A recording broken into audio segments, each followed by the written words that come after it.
Welcome home to USA Global TV and Radio, a place where dreams take flight, with authentic storytelling, diverse perspectives and meaningful conversations, where global stories unite and bridges are built beyond all borders. Discover world-class education, entertainment, hope and inspiration. Together, we're building bridges worldwide. Subscribe to our channel, USA Global TV. Download our app, USA Global TV. Be our guest or join our team. Visit usaglobaltv.com. Thanks to our founder and executive producer, Dr. Jacalyn Kerbeck. Music score by Yeffy Tang from Cloud Road Music. Voiceover artist Mike Porter. Creative direction by Paul Garcia. USA Global TV and Radio. Your home for global connection. All rights reserved. This video and its contents are the exclusive property of USA Global TV and Radio. Unauthorized use, duplication or redistribution in any form is strictly prohibited.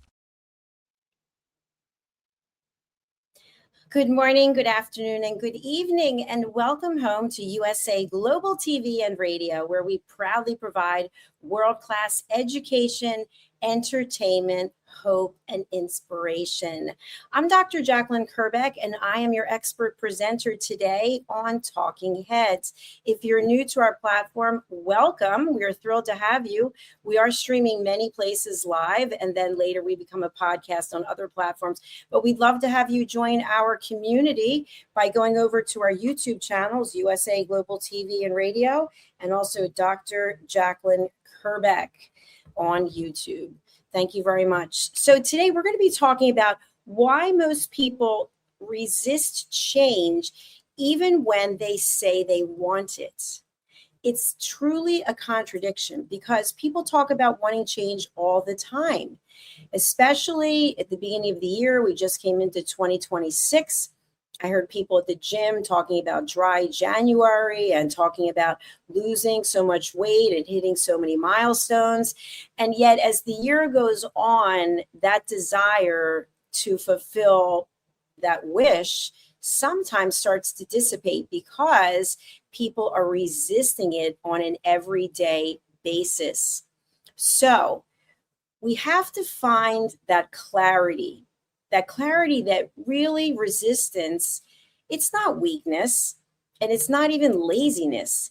It's basically a very predictable human response. So let's set expectations for this episode. We're going to talk about what's actually happening beneath the surface, but we're not going to talk about how to fix people, right? It's not our job to fix anyone. You can't fix me. I can't fix you. What does fixing mean anyway? Change basically fails more often than not because people are incapable, but because that change in and of itself threatens who people believe they were or who they are. And I'm going to be giving some examples of this. So do stay tuned as we continue on with our program here at Talking Heads. By the way, I'm not the only expert presenter on Talking Heads. You can find more expert presentations on our YouTube channels as well as our other platforms from our other expert presenters. So one would think that if we used logic, we would be able to create change. I always thought that if I did this, then the result would be that. If then this. And so I found that many times that was actually not the case. So for example, if we decide that we're going to make a commitment to do something, to change something in our life, we believe by sacrificing, changing our behavior, making certain commitments, that the end result is going to be a certain thing, a certain outcome. But information and insight rarely lead to action. So because we're aware of the fact that we made a commitment to do something, and if we do the commitment, the action that will result at the end is X, that doesn't mean it's going to happen because we actually have to move forward with the action. And what comes up for us as human beings is typically not logic driven. It's more emotionally driven. So we get so caught up in our emotions, and I've talked about this a number of times with elevated listening, is that we can no longer see the logic of it because we're so highly emotionally charged. Well, I gave up this, so I should have that. But that's not how it works. There is definitely a myth that if I understand it, if I can process it, I will change. That's not always the case. What happens is the idea that we introduce to our brain puts that above growth when we're talking about prioritizing our own safety. So it's kind of safety versus growth. Now, all of us have felt uncomfortable in situations. We know what discomfort is. And sometimes that discomfort actually feels more comfortable than changing. So I think it was my aunt who said, the devil you know is better than the one you don't know. So in our mind, we start prioritizing things, categorizing things, and we justify things. We actually come up with answers that we truly believe make sense because it's our self-talk about how we're processing things because we don't actually want to do whatever it is that's going to get us to change. But yet, think about this. When we were children, we didn't know about failure. We didn't know about judgment. At some point, someone said something to us. It could have been at home. It could have been at school. It could have been somewhere else. You can't do that. You'll never achieve that. You're not good enough. And so these things that we've heard when we were younger, as we get older, we start actually aligning ourselves with those things. And a great example I can give you is I love to sing. I'm always singing. I'm singing to myself. I live alone. I sing in the shower. I sing when I drive. I'm just always singing. And someone said to me, I wish you would stop singing because you have a terrible voice. And I never forgot that. And I thought, how is it that something that makes me so happy can make someone else so unhappy? So what ended up happening was when I was in public, I wouldn't sing. And I also loved to whistle. And I remember I had a boss who said to me, only low-class people whistle. And I never forgot that. And now that I'm older, I can actually process it and realize that it has nothing to do with me. It actually has to do with the other people. So at the age of 62, I went to London and I recorded my first and only single as of today. And it's called Please Listen to What I Say. And I was in a real studio with musicians and a backup singer. And I actually had the track mastered by Abbey Road out of London. And I actually cried when I saw that it was on iTunes and it's on Spotify, because I thought to myself, I still remember what I was told that I wasn't good enough. So what ended up happening that I ended up recording this track? I took vocal lessons. And I practiced what I actually understood to become a craft. And when I went to the studio, I followed the direction and the guidance that I was given by the people who do this for a living. And so what I learned from that is we can change. We are capable of changing, but we have to take the emotion out of it many times. Now, a second example I'll give to you is I've always been self-conscious about my weight. And I gained a few pounds, I would say 3 pounds over the last 5 years. And I actually used artificial intelligence to do a progression model as to how much I would weigh in 5 and 10 years. And so based on that, I decided to change my lifestyle. I really like chocolate and I really like Chardonnay. And I gave them both up. There was no drama. There's 4 bottles of wine in the refrigerator right now, and there's chocolate in the cupboard right now. There's no one to tell me what to do. I live by myself. I made an emotional decision based on logic, based on information that I had.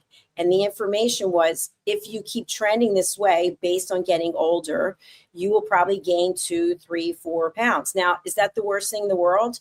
No, but I thought to myself, that's not the way that I want to go. So I made a commitment to change. And so what had to happen in order for me to change? I had to make some choices. So I decided I'm doing intermittent fasting every day. There's no food consumption after 7 p.m. when I finished working out at the gym. And if it's a day I happen to take off, there's no food consumption after 4 p.m. So these are just choices that I have made. And as a result, I'm sure that it's water and inflammation, but I've lost 5 pounds, which is amazing. So clothes that I have that were custom made for me from years ago in the 90s, I actually can wear them. Now, I'm not going to tell you that I'm going to wear them for a long time because they are still pulling a little bit, but I see that I'm going in the right direction. I sleep well. So all of these things required a commitment to change. And again, I have no accountability partner other than myself. So I know sometimes we come up with these stories. I can't do it myself. Maybe you can't. And good for you for realizing that. You can actually hire an accountability partner. Or you could ask someone in your life to help keep you accountable, keeping in mind that sometimes our closest inner circle means well, but at the same time, sometimes jealousy creeps into it and they want us actually to fail, because when we are doing what we're doing, it shines a light on them and what they're doing. So as a result of what I've done, I no longer drink alcohol and I don't eat sugar. And I'm very happy. And if I were to go with someone for a dinner or to an event and they are drinking and they're having desserts, good for them. It doesn't bother me because my why is stronger. And so that is part of the reason that I'm doing this show today. We say we want to change, but yet our behavior, what we've done up to this point, indicates most times that we don't.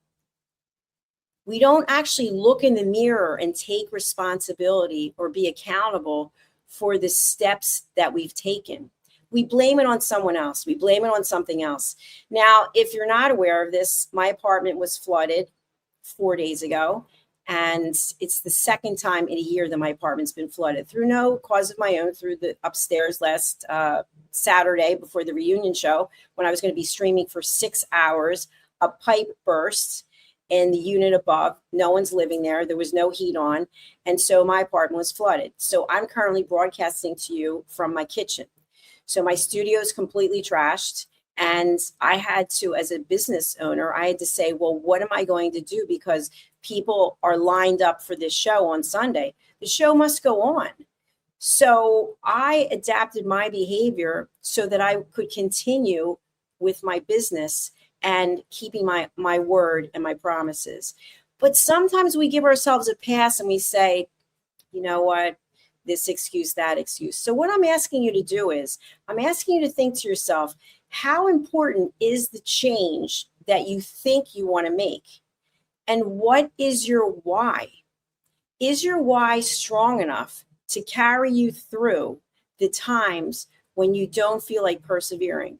The times when you just feel like giving up and saying, you know what, I'll just go back to being the way that I was. It wasn't that bad. We start to rationalize it. And what I really like to say about this, sometimes we start making deals with ourselves. We start negotiating with ourselves and saying, well, it wasn't that bad the way that it was before. And you know what, I could probably live with myself the way that I was living with myself before. We're just making excuses. So it has to be a why. Your why has to be so strong, so concrete that no matter what happens, example, I just told you my apartment was flooded. I had a show to do on Sunday. I could have said, you know what? I'm going to have some Chardonnay. I'm going to have some chocolate. I'm going to eat a pizza. I'm going to do whatever it is so that I feel better about me. No, I didn't do that. What I did was I said, okay, here are the circumstances. What is the solution? How can I find the solution? And that's what I'm saying to you. If you have a why, something that you want to change, something you want to do, What is the solution for you to get from where you are today to where you want to go? I want you to be honest with yourself. What are the excuses that you're coming up with? Because believe me, we can come up with excuses all day long. If you really want something to work, what happens? It becomes a priority. Sometimes we hide from the priority because it could become a responsibility or an accountability. So we hide. We take the easy way. But all we're doing is letting ourselves down, keeping ourselves back. Because I believe every one of us has what it takes to take our life to the next level. And that next level is whatever you want it to be. Is it professional? Is it personal? Is it community-based? Is it humanity-based? Think about whatever it is. Now, one of the questions that I get quite often, and we have a comment, and I love these kind of comments. God loves you. Thank you very much. God loves you too. I love hearing positivity. One of the things that I think that people say to me on a regular basis is, Dr. Jacalyn, I don't know how you do everything that you do. How do you manage to fit it all in? I'm not a magician. I'm not Houdini. I'm very structured. I have a plan. I have a plan for everything I want to do. Now, are there temptations? Are there distractions? Of course there are. I don't let them in. And now that I don't have wine or chocolate, my focus is laser sharp. So I know when someone's coming to me with a bunch of excuses, and they're not excuses that I'm judging. I just know that they haven't come to terms with the fact that what they say they want to change, what they really claim they want to do, they're not committed to doing it yet. Now, that doesn't mean that they're not going to get there. That doesn't mean they're not going to have the commitment. What it means is they're not ready. How do you know when you're ready? Because you're willing to make sacrifices. You're willing to forego something in exchange for something else. What is that for you? I don't know. I just shared with you what it is for me. So we have 24 hours in a day, each and every one of us. And the thing that we have that is truly a gift is not just time, because that is a gift. It's the ability to make choices. We can make a choice. How do we want to spend those 24 hours a day? Now, I'll tell you what I will not be spending my time doing. I will not be posting negative things on social media. I will not be broadcasting shows filled with hate and anger. That's for other people to do. And to me, it is a waste of time because you can't get that time back. Instead, I spend my time volunteering. I spend my time mentoring, coaching, broadcasting, working out, taking care of my body, taking care of my mind. That is what I spend my time doing. So you have a choice of how you want to spend your time. But if you truly want to change something, you've got to be committed to doing it, regardless of what your spouse says, what your family says, your followers say, your community says. You have to be so driven that against all odds, you will make it happen. Do you have that conviction? What's keeping you from it? A good first step is to look in the mirror and see yourself fully and clearly and say, what do I love about myself? What am I open to reconsidering? What am I open to working on? And maybe identify 3 things. And when you identify those 3 things, think about what's coming up for you in regards to those 3 things. Is it something that someone else told you? You should do this. You should be this. Or is it something that's really important to you? Maybe you've never actually told anyone. Maybe it's a dream that you have. Maybe it's something that you want to accomplish before you leave this earth and you've never even told anyone.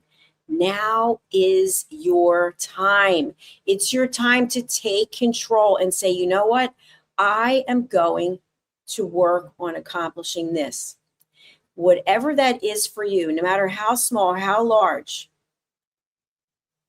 you make the commitment. You say out loud, I am going to go for my dream. I'm going to go for my goal, whatever it is, and say specifically what it is you want to accomplish. And then acknowledge the fact that the journey may take you days, months, years. You may be on the precipice of accomplishing it, and something shows up and you think, oh my gosh, it's been 5 years and it hasn't happened. And you may be just ready to admit defeat and give up. And meanwhile, it was right there for the taking. There's so many stories and examples about this happening in history. So make a commitment to doing something. And then the most important thing is your why. Why do you want to make this change? How are you going to honor this commitment? What will you do when obstacles come in your way? I just shared with you that my apartment was flooded for the second time in a year. I could have easily opened the refrigerator and had a glass of Chardonnay. I could have easily ordered a pizza. I could have easily opened the cupboard and had chocolate. I didn't do any of those things. Instead, I said to myself, how can I set up my studio in some other part of my home so that I'm ready to broadcast on Sunday? And lo and behold, it is set up right now in my kitchen. I did not resort to old behaviors. Those old behaviors are no longer a part of who I am. So you have to say to yourself, what am I willing to let go of? Because when times get tough, what we typically do is we go back to the dysfunctional behavior that is keeping us from getting to where we want to go. So think about this. Think about your why. Then write the why down.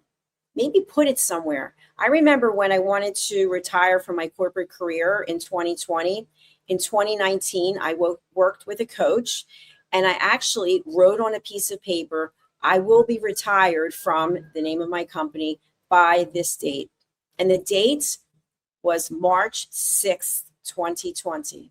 And guess what? I gave him my resignation 2 weeks to the day before that. So you can make anything happen when you are committed to it.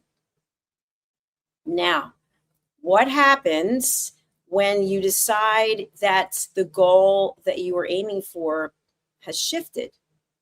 Good for you. That's your emotional intelligence telling you that it wasn't that important. That wasn't your priority. So priorities can definitely change. And so we have to be flexible and open to that. What we don't have to be open to is external validation. We do not have to go and survey our family, our community. We don't have to go and survey people who are following us on social media and say, what are your thoughts? I was going for this goal and now I'm going for that goal. Why? Because we open ourselves up to being judged. And when we're judged, sometimes we are not ready for it. We're not expecting it. We're knocked off our guard, and therefore we don't know how to deal with it. So then we give up. I've written an entire book about judgment. It's called Holy But Harmful, The Silent Sin of Judgment. And judgment is really everywhere. So if you're asking for someone to judge you, I promise you, you will get it. People will line up to tell you what they think. But you don't need external validation because you have everything you need right inside of you right now. You just need to believe it. When you believe in yourself, when you trust yourself, when you listen to your intuition, when you're coming from a place of love instead of fear, you are unstoppable.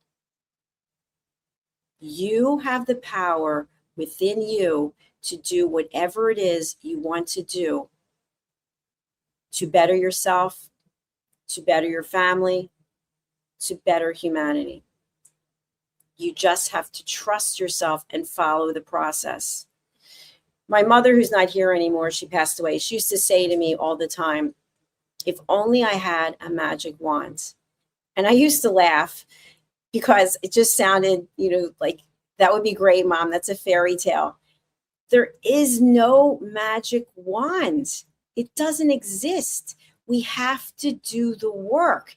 And sometimes people will say to me, but it's been a week, it's been a month, it's been a year. Well, how did you get into the situation that you're currently in now? How long did that take? And if we look at something as simple as longevity choices that we have, we make our choices much earlier in life. We decide how often we're going to work out. We decide what we're going to eat. We decide what's the time frame we're going to eat. We decide when we're going to go to bed, how much water we're going to drink, when we go and get a regular physical, et cetera, et cetera. And so we bring ourselves into the situations that we're in. Now, I know what you're saying. There are disasters. There's war. There are accidents. Absolutely. These are all things we cannot control. I'm talking about what we can control. We have choice that we make every single day. So what I'd like to leave you with today, thinking about why it is that we're so resistant to change, is that right now, this moment, you can make a commitment to change the way you perceive change. Change is something that you can applaud. The ability to shift, the ability to have a different perspective, what a gift it is. How you use that gift and what you use the gift for is up to you. When you are ready to make a change, and it is a priority to you, external validation will not matter. Other people's comments will not matter. You will know that you are doing what you have committed to do for no one else other than you. Because before we can be anything to anyone else, we have to be 100% to ourselves. Thank you for listening. If this is your first time joining me on Talking Heads, I am here every week. Sometimes I'm here twice a week. We have over 60 TV shows on USA Global TV and Radio. If you would like to be a guest, you are more than welcome to do so. You can go to our website and I will bring up the information. Here it is, somewhere. I'm producing the show too, so just bear with me one moment. Here it is. You can go to my website, which is not on that one. It's on the next one. It is here. My website, which is usaglobaltv.com or drjacalyn.com. I also offer one-on-one group and individual coaching, and I also offer private advisory for senior leaders and people who are looking to learn how to create a strategy, change a strategy. They're looking to take their leadership to another level. If you're interested, you can purchase my books on Amazon or in any fine bookstore worldwide, Mastering the Power of Elevated Listening, as well as Holy but Harmful, The Silent Sin of Judgment. All right. Thank you again for being here. I think we do have some comments. Let me see. Anthony Fazio, hello, good morning, watching on Facebook. Nice to have you here and have a fantastic day, my friend. Absolutely. And we have a comment. You absolutely should listen to criticism sometimes, though it can be healthy. Criticism is a strong word. I like the word constructive feedback. That's actually two words. Constructive feedback. When feedback is given after you ask for permission, would you be open to hearing some constructive feedback? Criticism can be taken in a very negative way and is also just, in my opinion, a form of external validation. So we always ask permission. Are you open to receiving some feedback? If I say to you, are you open to some criticism? No, I'm actually not. Are you open to some feedback? Absolutely. You give the positive feedback, then you give some feedback about the situation in a constructive way, and then you give positive feedback. So just think about framing it up that way, because otherwise you might put someone off thinking that you're judging them. Criticism, if I'm a critic, that is a negative connotation. I might be sitting in a place of judgment. We have movie critics, for example. They're going to say, hey, this is good and this is bad. We want feedback. What made this film so good was this. This film might have been even stronger if this. Okay, that's what I'm talking about. So in my world that I live in, it's about finding the positive. So thank you for sharing. I appreciate it. And we're going to go over to our sponsors, and we will be back with our next show. Thank you again for watching. Wherever it is that you are, if you could subscribe or like or comment, it would really be wonderful. I personally would really appreciate it. Thank you again. Bye for now. Is it true? Is it kind? Is it necessary? In a world quick to judge, one book dares to reveal the hidden cost of silence. Discover Holy but Harmful, The Silent Sin of Judgment, How Hidden Judgments Destroy Relationships and Damage Lives by Dr. Jacalyn Kerbeck. The Amazon #1 bestseller that's transforming the way we understand ourselves and the way we see others. Pick up the companion workbook to uncover your own hidden judgments and learn how to break free from them. Available now on Amazon and at fine bookstores worldwide. Every woman carries a story of strength, of purpose, of light. Through her courage, the world is transformed. Through her grace, generations are inspired. This is Iconic Women. Within Every Woman Lives a Goddess, a celebration of brilliance, beauty, and empowerment. Join us every Wednesday at 11 a.m. New York, 4 p.m. London time. Only here on USA, Global TVR, and radio. Featuring the iconic Dr. Jacalyn Kerbeck, honoring voices that shine across the world. Subscribe to our YouTube channels, USA Global TV and Dr. Jacalyn Kerbeck, to watch and engage with all our content. World-class education, entertainment, hope, and inspiration. Thank you, viewers and listeners of USA Global TV and Radio, for joining us today. We're honoured to have your time and attention as part of our global community. At USA Global TV and Radio, we believe in the power of authentic conversations, meaningful connections, and creating a world of possibilities together. Want to be part of something bigger? Join our team of elevated listeners at usaglobaltv.com, a space where your voice matters and your ability to listen transforms relationships. Stay connected with us across all our platforms for thought-provoking discussions, expert insights, and empowering stories. Subscribe to our channels at youtube.com/c/USA Global TV. Follow us on social media and explore the endless opportunities we're creating for growth, learning, and inspiration. Together, we're not just broadcasting, we're building bridges and changing lives one conversation at a time. For inquiries, contact us at info@usaglobaltv.com. Produced by Executive Producer and Director Dr. Jacalyn Kerbeck. Voiceover by Mike Porter. Creative direction by Paul Garcia. All rights reserved. Visit usaglobaltv.com to view our full terms and conditions.